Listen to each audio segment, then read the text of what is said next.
Sir ఇక్కడ Delhi results పైన ఇక్కడ కేటీఆర్ గారు ఒక ట్వీట్ చేశారు. అదేంటంటే బీజేపీ గెలుపుకు సహకరించిన రాహుల్ గాంధీ గారికి కంగ్రాచ్యులేషన్స్ అంటూ ట్వీట్ చేశారు. అంటే గతంలో ఆయన చేసిన వ్యాఖ్యలు కూడా వీడియో పెట్టారు. అంటే రాహుల్ గాంధీ ఉన్నంత కాలం వేరే చోట్ల వేరే పార్టీలు గెలవవు అన్నట్టు ఒక వీడియో చేశారు అంతకుముందు. దాన్ని ఇప్పుడు పెట్టేసి ఈ విధంగా కామెంట్ చేశారు. బీజేపీ గెలుపుకు సహకరించిన రాహుల్ గాంధీకి థాంక్ యూ అది అని. కంగ్రాచ్యులేషన్స్ అని. అది సర్కాస్టిక్ కామెంట్లే వీళ్ళకు. హ్మ్. వీళ్ళు ఆయనకు రీజనల్ పార్టీ తెలంగాణలోనే ఉంది, మరి ఎక్కడా లేదు. హ్మ్. నేషనల్ పార్టీ పెట్టాలని ఇతర రాష్ట్రాల్లో తిరిగినాడు, ప్రచారం చేసినాడు కొన్ని రోజులు. హ్మ్. అలానే అటకెక్కించినారు. ఓకే. అటకెక్కించినప్పుడు ఎక్కడో అది ఢిల్లీలో జరిగిన ఎలక్షన్లు. హ్మ్. దాని మీద ఈయన కామెంట్ చేయడం ఏంది? రాహుల్ గాంధీకి సంబంధం ఏముంది? సర్కాస్టిక్ కామెంట్ అంటారు. ఓకే. బీజేపీని విమర్శించలేరు, భయము. హ్మ్. ఎందుకంటే ఫోన్ ట్యాపింగ్ కేసులు ఇవన్నీ ఉన్నాయి కదా వీళ్ళంతా కూడా ఈ ఫార్ములాలు వేసు. ఓకే. కాబట్టి ఈడ కాంగ్రెస్ వ్యతిరేకము. హ్మ్. కాంగ్రెస్ను విమర్శించాలా కాబట్టి వాళ్ళ నాయకుడిని విమర్శించినారు. అది ఓకే. సార్ ఇక్కడ మనం మామూలుగా నేషనల్ పార్టీలు గెలిచిన చోట సీఎం అభ్యర్థులు ఎవరు అన్న దానిపైన అప్పుడే వాళ్ళు చెప్పరు. తర్వాత మెల్లిగా ఒకటో, 2 రోజులకు అనౌన్స్ చేస్తారు. ఇప్పుడు ఢిల్లీలో మరి ఎవరు సీఎం అభ్యర్థి అని చెప్పేసి ఒక చర్చ అయితే జరుగుతుంది. మరి ఎవరుండే అవకాశం ఉందంటారు సార్? ఇప్పుడు ప్రముఖంగా నీ గత ముఖ్యమంత్రి నితీష్ మీద పోటీ, ఆవిడ మీద పోటీ చేశారు కదా, అతీష్ మీద. అతీష్ మీద. హ్మ్. ఆయన ముఖ్యమంత్రి రేసులో ఉన్నారు, ఆయన అయితే ఓడిపోయినారు. హ్మ్. ఇప్పుడు ఆ కేజ్రీవాల్ మీద గెలిచిన వ్యక్తి ఉన్నాడు కదా, శర్మనా అదేదో ఆయన, హ్మ్.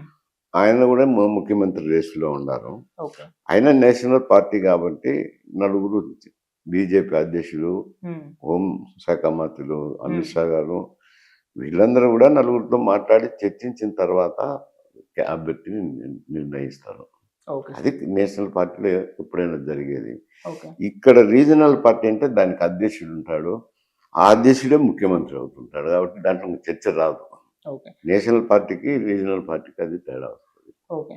సార్ బీజేపీ వరుస విజయాలు చూసుకుంటూ వెళ్తే అసలు ఇండియా కూటమి పోటీ ఇవ్వడానికే లేదు. అంత సమర్థత కూడా వీళ్ళకి లేదు. వీళ్ళలో వీళ్ళకే గొడవలున్నాయి. ఇక ఏ పార్టీ బీజేపీకి అంటే ఎదురెళ్ళే పరిస్థితులు ఇప్పుడు లేదు. అంత బలంగా తయారైపోయింది. వరుస విజయాలు చూస్తూ ఉన్నాం. నిజంగా మరి అలా అనుకోవచ్చా? ఇప్పుడు బీజేపీ హవానే ఉంది దేశవ్యాప్తంగా కూడా. అంటే బీజేపీ హవా అనేదే కాదు. హర్యానాలో వస్తుందనుకున్న కాంగ్రెస్ రాకపోవడము, హర్యానా దెబ్బ తగలడంతో మహారాష్ట్రలో కూడా వాళ్ళకి దెబ్బ తగిలింది కాంగ్రెస్ పార్టీకి. వాళ్ళది కొంచెము మా తాతల నేతలు తాగినారు, నా మూతులు నాకండి అన్నట్లు ఉంది వాళ్ళ పని. గతంలో దేశం అంతా ఏలినారు కదా, ఇప్పుడు కూడా ఈ రీజనల్ పార్టీస్ బలంగా ఉన్నాయి దేశం మొత్తం మీద. ప్రతి రాష్ట్రంలోనూ రీజనల్, అటు బెంగాల్లో తీసుకుంటే మమతా గారు బలంగానే ఉన్నారు. యూపీలో తీసుకుంటే అఖిలేష్ యాదవ్, తర్వాత అక్కడ ఈయన కుమారుడు గత ముఖ్యమంత్రిగా ఉండే కదా లాలూ ప్రసాద్ యాదవ్ కుమారుడు యాక్టివ్గానే ఉన్నాడు. తమిళనాడులో అంటే కాంగ్రెస్ అలయన్స్ ఉంది, డిఎంకే కనుకో. ఏడిఎంకే కూడా ఆపోజిట్ పార్టీగా మెరుగుతుంది కదా. ఇక్కడ ప్రతి చోట రీజనల్ పార్టీస్ బలంగానే ఉన్నాయి. బలంగా ఉన్నప్పుడు వాళ్ళ ఆ రాష్ట్రాల్లో వాళ్ళకు తగు ప్రాధాన్యతని ఇవ్వాలి కాంగ్రెస్. గొంతెమ్మ కోరికలు కోరుతున్నారు సీట్లు. గత వైభవాన్ని దృష్టిలో పెట్టుకొని మాకు ఇన్ని సీట్లు కావాలి, ఎక్కువ సీట్లు కావాలని కోరడం వల్ల ఈ కూటమికి కొంచెం, ఇండియా కూటమికి అక్కడక్కడక్కడ రీజనల్ పార్టీతో సరిగా పోసడం లేదు. ఇప్పుడు హర్యానాలో అదే జరిగింది కదా. ఇంకొక 2-3 సీట్లు ఇచ్చి అడ్జస్ట్ చేసుకొని ఉంటే హర్యానాలో అలయన్స్ వచ్చిందంటే, అదే ఢిల్లీలో కూడా అలయన్స్ వచ్చిండు. మహారాష్ట్రలో కూడా బాగుండేది కదా. హర్యానాలో గవర్నమెంట్ ఫామ్ చేసింటే మహారాష్ట్రలో కూడా వాళ్ళకు అడ్వాంటేజ్ వచ్చింది. అది వాళ్ళకు గతం వాసన ఇబ్బంది కలుగజేస్తుంది. రియాలిటీకి రావాలి, బేస్కి రావాలి వాళ్ళు. ఓకే. అలా రాకుండా ఇక కాంగ్రెస్ ని ఎలిమినేట్ చేసే అవకాశం ఏమన్నా ఉందంటారు? అంటే అటువంటి పరిస్థితులు కానీ వాళ్ళు ఆలోచించకుంటే ఇక కాంగ్రెస్ అనేది ఉండదు, ప్రాంతీయ పార్టీలు బీజేపీ ఉంటుంది అని అనుకోవచ్చా సార్? అంటే ఈ భవిష్యత్తులో ఏం జరుగుతుంది అనేది అప్పుడే ఏం చెప్తాం. ఇప్పుడు రియలైజ్ అవుతారు కదా ఎవరైనా కానీ. దెబ్బ మీద దెబ్బ 3 దెబ్బలు తగిలినాయి. ఇదైతే చూసి స్వయంకృత అపరాధమే అనాల్సింది వస్తుంది. హర్యానా కానీ, మహారాష్ట్ర కానీ, ఢిల్లీ కానీ ఇటు రీజనల్ ఇండియా కూటమిలో ఉన్న పార్టీలకు స్వయంకృత అపరాధం అనాల్సిందే. కాంగ్రెసే కాదు, కాంగ్రెస్ అలయన్స్ లో ఉన్న పార్టీలు కూడా స్వయంకృత అపరాధం అని అలా ఇది రియలైజ్ అయితే అసలు అవుతారు కదా. ఇది మనం చేసుకున్న తప్పిదం వల్లనే జరిగింది. బీజేపీకి వ్యతిరేకమైన ఓట్లు చీలకూడదు అనేది ఒక తపన వస్తే అప్పుడు మళ్ళా ఒక విధంగా అలయన్స్లు చేసుకుంటారు.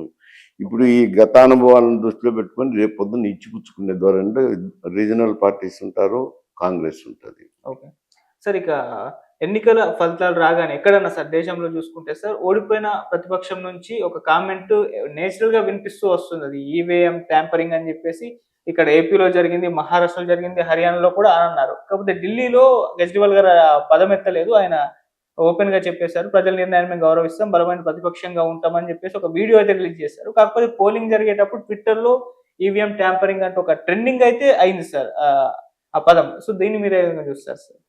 ఈవీఎంలు ట్యాంపర్ చేసేదానికి లేదులేండి. నాకు ఎందుకంటే ఈ ఈవీఎంల గురించి నేను రాజ్యసభ మెంబర్గా ఉన్నప్పుడు విజయవాడ నుంచి ఐటీ అతను ఏదో పూనాలో ఒక మిషన్ ఏదో లాలూచిగా తీసుకొని పోయినాడు. ఈవీఎం మిషన్ తీసుకుపోయి లండన్ పోయి హ్యాక్ చేసినారు.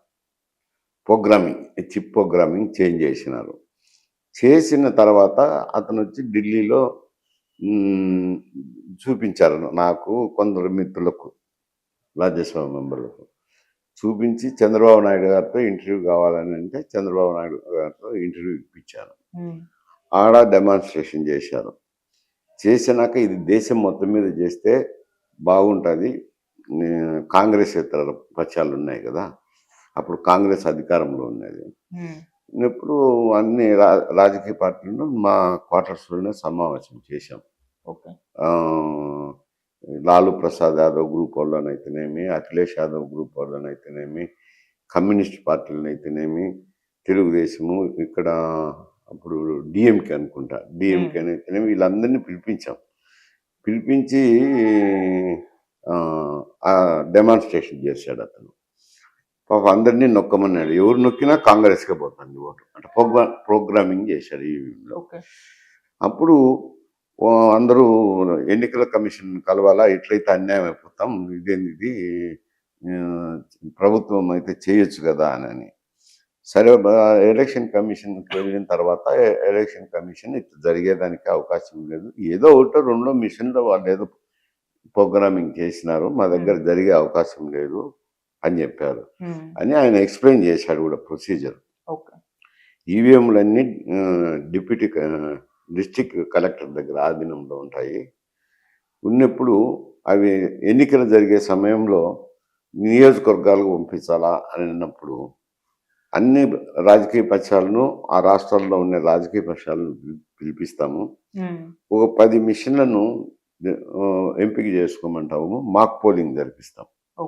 మాక్ పోలింగ్ జరిపించి సక్రమంగా ఉన్నాయన్నాక అంతకుముందే బీహెచ్ఎల్ వాళ్ళు వచ్చి సర్వీసింగ్ చేసి పెడతారు. సర్వీసింగ్ చేసి పెట్టినాక ఈ మాక్ పోలింగ్ జరిపిస్తాము.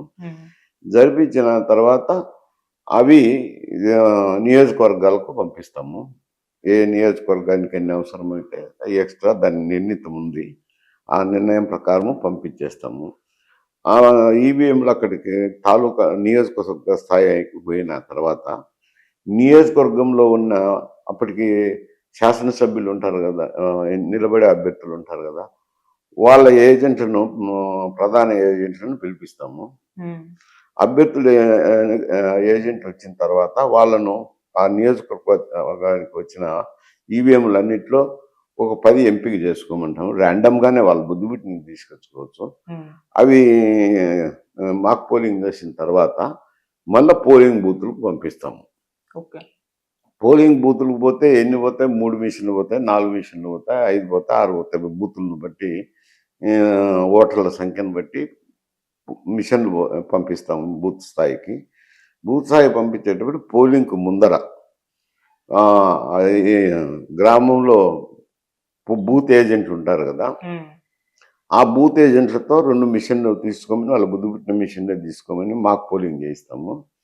చేసి సరిచూసుకున్నాక సీల్ చేసి అప్పుడు పోలింగ్ బూత్లో పెడతాము.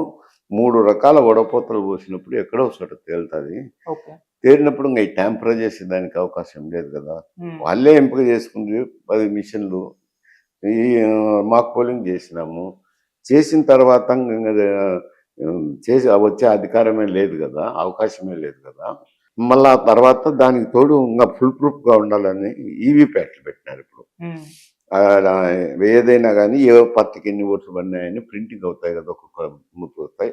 అనుమానం ఉన్నప్పుడు అవి ఎంచుకోవచ్చు కదా, టాలీ చేసుకోవచ్చు కదా అని చేసినారు. అది జరిగేదానికి అవకాశం లేదు. ఓడిన వాళ్ళు ఏదో ఒకటి చెప్తారు కానీ అంత సులభం కాదు.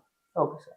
సో ఇక ఫైనల్ గా కేజ్రీవాల్ గారి భవిష్యత్ కార్యాచరణ ఏ విధంగా ఉంటుంది? అంటే ఆయన అంతకుముందు జైలుకి వెళ్ళినప్పుడు ఆయన రాజీనామా చేయలేదు మన సీఎం పదవికి. అక్కడే ఉండి కంటిన్యూ చేశారు. తర్వాత బయటకు వచ్చిన తర్వాత దానికి రాజీనామా చేసి అతీష్ని పెట్టి ఓట్లు వేస్తేనే నేను కంటిన్యూ చేస్తాను రాజకీయాల్లో అన్నట్టు ఒక స్టేట్మెంట్ అప్పుడు ఇచ్చారు. అది ఎమోషనల్ గా కూడా జనాల్లోకి వెళ్ళింది. ఇప్పుడు తీరా చూస్తే ఆయన సొంత నియోజకవర్గంలోనే ఆయన గెలవలేకపోయారు, అధికారం కూడా రాలేకపోయింది. మరి ఇప్పుడు ఆయన ఎటువంటి స్టెప్ తీసుకుంటారన్న దానిపైన కూడా చర్చ జరుగుతుంది. ఆమ్ ఆద్మీకి మెజార్టీ రాకపోయిండొచ్చు, బీజేపీకి మెజార్టీ వచ్చిండొచ్చు. వాళ్ళు 20 సీట్లకే 22 సీట్లకు పరిమితం కావచ్చు. వీళ్ళకు 48 సీట్లు రావచ్చు ప్రస్తుతానికి. కానీ ఓటింగ్ శాతం చూసినప్పుడు దగ్గర 42-43% ఆపు కూడా ఓట్లు పడుతున్నాయి. అంటే బలమైన రాజకీయ శక్తే కదా.